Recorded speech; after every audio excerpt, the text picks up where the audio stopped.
All right, let's talk about something that can get, well, complicated. Christianity and politics. Instead of getting bogged down in all the usual arguments, we're going to break down a specific framework that's designed to bring some real clarity to how these two things intersect. And right away we hit the big one, don't we?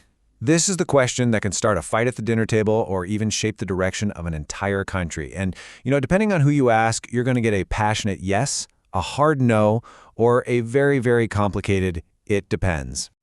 So, our whole goal here today is to try and untangle that knot just a little bit. We're going to dig into a specific way of thinking, a framework that comes from the book The Gospel and the State, that offers something like a roadmap for this tricky territory. Now, before we get into the nuts and bolts of the what and the how, we've really got to start at the foundation, the why. This entire way of thinking rests on one single core idea that changes how you see everything else. And that core idea is called sphere sovereignty.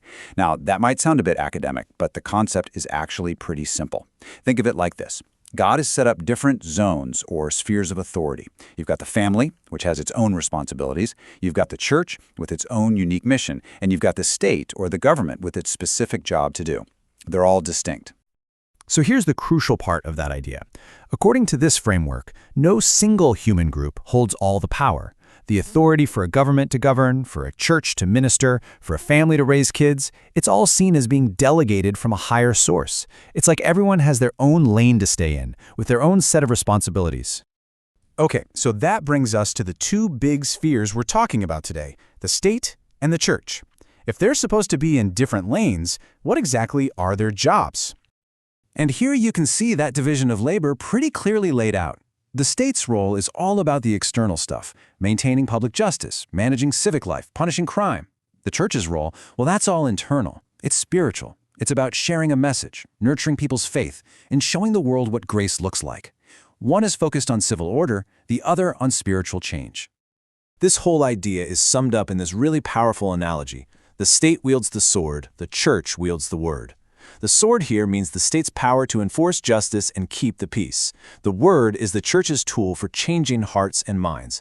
And the most critical part is that last line, neither is master of the other.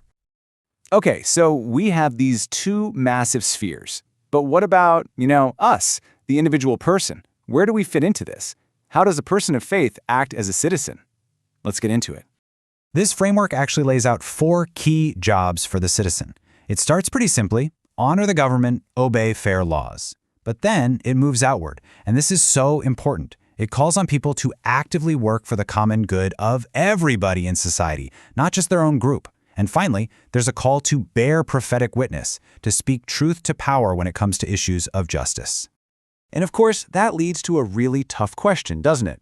This framework isn't naive. It knows there's a built-in tension here. What do you do when obeying the law, responsibility number 2, clashes directly with bearing witness to the truth, which is responsibility number 4?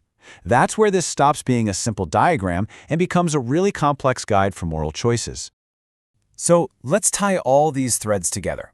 What this framework really gives us isn't a political party platform or a checklist of policies. It's a set of principles to guide how we engage in public life, to keep the focus on a higher purpose instead of just raw partisanship. So let's just quickly recap the absolute must-knows. Church and state have separate, distinct jobs. Neither one gets to be the boss of the other. A citizen's role is to be principled and to work for the good of all. And maybe most importantly, this is a map to help you navigate, not a platform telling you who to vote for. It's about how to think, not what to think politically. And that really brings us to a final, much bigger thought. Even though this framework comes from a specific Christian perspective, it points to a challenge that's pretty universal.